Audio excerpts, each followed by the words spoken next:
सलाम। मैं पूजा पंजाबी। एक गज़ल रोज़ाना में आज जिस शायरा का कलाम मैं आपको पढ़ के सुनाने वाली हूँ, इनका नाम है मुस्कान सैयद रियाज़। ये अमरोह से हैं और आजकल दुबई में रहती हैं। इन्होंने मुझे बताया कि इन्हें शायरी का शौक़ तो हमेशा से था, ये हमेशा से लिखती रहती थी, लेकिन 2014 से इन्होंने सीरियसली लिखना शुरू किया है। और ये जो गज़ल इन्होंने मुझे भेजी है, सुनने वाले तो इसे बेशक पसंद करेंगे ही, लेकिन जो सुनने वालियां हैं वो इससे रिलेट कर पाएंगी। आइए सुनते हैं। अपनी अना के साथ ये सौदा करूं न मैं,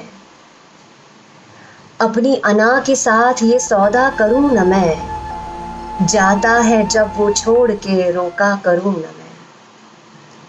अपनी अना के साथ ये सौदा करूं न मैं, जाता है जब वो छोड़ के रोका करूं न मैं।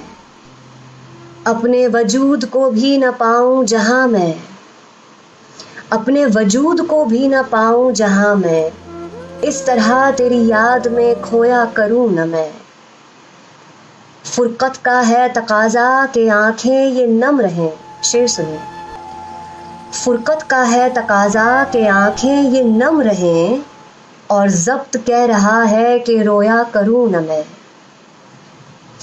गहरे ही होते जाएंगे जो दाग दिल पे है, गहरे ही होते जाएंगे जो दाग दिल पे है, अश्कों से अपने घर इन्हें धोया करूं न मैं।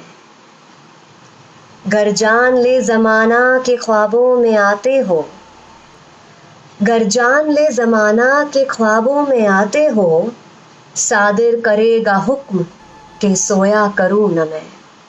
मुस्कान सैयद रियाज़। शुक्रिया।